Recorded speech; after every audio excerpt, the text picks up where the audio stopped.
আমরা একটা অদ্ভুত একটা সরকারকে দায়িত্ব দিয়েছি। এই পত্রিকা এবং মিডিয়াতে এই যে আক্রমণ, বিদেশ থেকে কাদের বেশি উৎসাহ ছিল, কারা ঘা করেছে এবং কারা মরম দিয়েছে। আসসালামু আলাইকুম।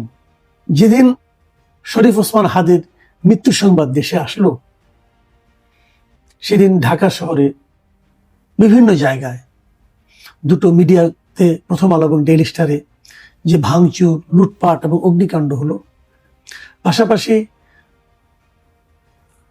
যে সাংস্কৃতিক প্রতিষ্ঠান, যে ছায়ানটে যে ভাঙচুর হলো, তারপর দিন উদীচিতে হামলা হলো, এই যে ঘটনাগুলো ঘটলো, আমি বারবার বলেছি যে এগুলো বিচ্ছিন্ন কোনো ঘটনা নয়, এগুলো খুবই পরিকল্পিত ঘটনার অংশ।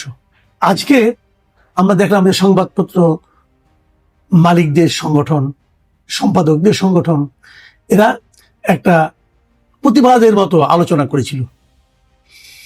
মালিকদের সংগঠন, যেটা নোয়াব বলা হয়, নিউজ পেপার ওনার্স অ্যাসোসিয়েশন, এবং সম্পাদকদের সংগঠন, সম্পাদক পরিষদ, এরা মিলে একটা প্রতিবাদ সভা করেছিল। সেই প্রতিবাদ সভায় সম্পাদক ছিল, সাংবাদিকরা ছিলেন, বিভিন্ন ধরনের সোশ্যালি সামাজিকভাবে যারা প্রতিষ্ঠিত ব্যক্তিত্ব তারা ছিলেন। নানাজন নানা বক্তব্য রেখেছে, এবং সেই বক্তব্য রাখতে যে সেখানে একজনের বক্তব্য আমার খুবই গুরুত্বপূর্ণ মনে হয়েছে। তিনি হচ্ছেন নাহিদ ইসলাম, এনসিপির নেতা নাহিদ ইসলাম। তিনি বলেছেন সরকারের ভেতরের একটা অংশের সংশ্লিষ্টতা রয়েছে এই ঘটনার সঙ্গে। এই কথা বলার মাধ্যমে নাহিদ ইসলাম আসলে কি বললেন একটু ভাবুন। নাহিদ ইসলাম কিন্তু একসময় সরকারের অংশ ছিলেন, উনি একসময় উপদেষ্টা ছিলেন, সেখান থেকে বেরিয়ে এসে এনসিপি গঠন করেছেন, এবং ওনার সঙ্গে সরকারের একটা মোটামুটি যোগাযোগ আছে। কিন্তু তিনি অভিযোগ করতেছেন যে এই ঘটনার সঙ্গে সরকারের ভিতরের একটা অংশের একটা সম্পর্ক, এক ধরনের সংশ্লিষ্টতা রয়েছে। এই কথাটা কি একটা বড় ধরনের অভিযোগ না? যে সরকার, যার উপর সমস্ত নিরাপত্তার দায় দায়িত্ব দিয়ে আমরা নিশ্চিন্ত হতে চাই, সেই সরকারেরই একটা অংশ এই ধরনের অঘটন ঘটাচ্ছে।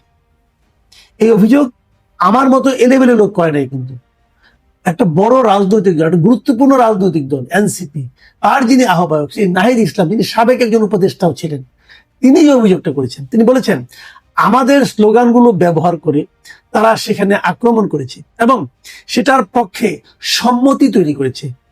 এই ঘটনার পরে আমরা বলেছি যে সরকারের ভেতরের একটা অংশের এখানে সংশ্লিষ্টতা রয়েছে। সমাজে এটার পক্ষে সম্মতি তৈরি করা হয়েছিল অনেক দিন ধরেই, এবং এটার সঙ্গে রাজনৈতিক ব্যাকআপও আছে। এই তিনটা ঘটনা একসাথে না ঘটলে এত বড় সাহস সেই রাতে কারো পক্ষে করা সম্ভব হতো না। বুঝতে পারছেন? উনি সরকারকেও কিন্তু এর জন্য দায়ী করছেন। এখন প্রশ্ন হলো, সরকারের কেউ না কেউ যে জড়িত ছিল, এটা কিন্তু আমরা আরেকটা ব্যাপার থেকে বুঝতে পারি। আপনি দেখবেন এর মধ্যে আমি দেখলাম, কালকেই তো দেখলাম, যে নুরুল কবির, নিউজের সম্পাদক এবং এই সম্পাদক পরিষদের একজন গুরুত্বপূর্ণ ব্যক্তি, এই নুরুল কবির দুদিন আগে একটা বেসরকারি টেলিভিশনে একটা ইন্টারভিউ দিয়েছেন, এবং সেখানে উনি বলেছেন যে গত 1.5 বছরে উনি যত উপদেষ্টাকে ফোন করেছেন, ওই যেদিন ভাঙচুরটা হচ্ছে, অগ্নিসংযোগ হচ্ছে, সেদিন এক রাতেই এক ঘন্টার মধ্যেই তিনি তারও চেয়ে বেশি উপদেষ্টাকে ফোন করেছেন, এবং উনি প্রধান উপদেষ্টাকে যোগাযোগ করেছেন, তার সঙ্গে যোগাযোগ করেছেন। কি করে করেছেন যোগাযোগ? যাতে নাকি আগুনটা নেভানো হয়, আগুনটা নেভাতে দেওয়া হয়, এবং ডেইলি স্টার অফিসের উপরে যারা এখানে আটকে পড়েছিল কিন্তু তাদেরকে বের করতে দেওয়া হয়। যারা আগুন জ্বালিয়েছিল তারা কিন্তু তাদেরকে বের করার ক্ষেত্রে বরং তাদেরকে পুড়ে মারা যাক, এ ধরনের তাদের একটা টেন্ডেন্সি ছিল। এত ভয়ঙ্কর নাশকতার পরিকল্পনা আর কখনো হতে পারে না। নুরুল কবিরের কথায় যেটা বোঝা যায় যে এত এত উপদেষ্টাকে ফোন করা সত্ত্বেও কোনো সাহায্য কিন্তু আসেনি।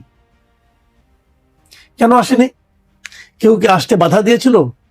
কেউ কি আসতে না করেছিল? তাহলে এটা ঘটলো কিভাবে? কারা তারা? তাদেরকে চিহ্নিত করার কোনো প্রক্রিয়া কি শুরু হয়েছে?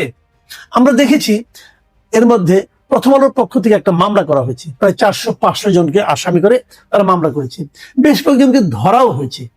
একজনকে দেখলাম যে তার কাছ থেকে লুট করা প্রায় 50 কোটি টাকা, 50,000 টাকা উদ্ধার করা হয়েছে, এবং সে কিছু টাকা দিয়ে টিভি কিনেছিল, ফ্রিজ কিনেছিল, সেগুলো উদ্ধার করা হয়েছে। কিন্তু এদেরকে ধরে আপনি কি করবেন? এদেরকে ধরার একটা সুবিধা হলো ফার্দার এরা এখানে আসবে না। কিন্তু যদি এরা পেশাদার চোর হয়, এটা তো চোর আসলে, এরা কিন্তু কোনো আদর্শের জন্য যায়নি, এরা চুরি করতে গিয়েছিল, একদম ক্লিয়ার এন্ড সিম্পল। তারা ওখানে চুরি করতে গিয়েছিল। যে লোকগুলি যে আপনার ওই রাতে যদি কোনো ভিডিও ফুটেজ আপনার কাছে থাকে, সোশ্যাল মিডিয়া আছে, আপনি যে কোনো একটা ভিডিও ফুটেজ ধরে আপনি দেখবেন, যে লোকটাকেই পাবেন আপনি নিশ্চিত জানবেন সে একটা চোর, দাগি চোর। সে এখানে চুরি করতে গিয়েছিল, ও কোনো আদর্শ নাই, ও চোর এবং একটা লেবাস পরে গিয়েছিল এখানে, এবং একটা স্লোগান দিয়েছিল, ওই যে যেটা নাকি নাহিদ ইসলাম বলেছেন যে আমাদের স্লোগান দিয়ে এই কাজগুলো তারা করেছে।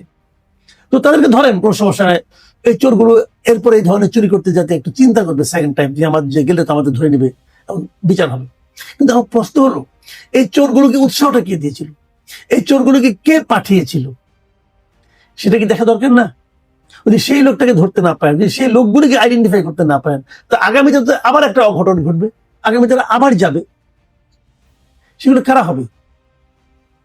আমরা একটা অদ্ভুত একটা সরকারকে দায়িত্ব দিয়েছি, তারা যে কি করছে, তাদের মধ্যে কে কি বলছে, তারা সেটা শুনেও না, বোঝেও না, কিছু মনেও করে না। আমরা জানতে পেরেছি, শুনেছি আর কি, যতটুকু জেনেছি,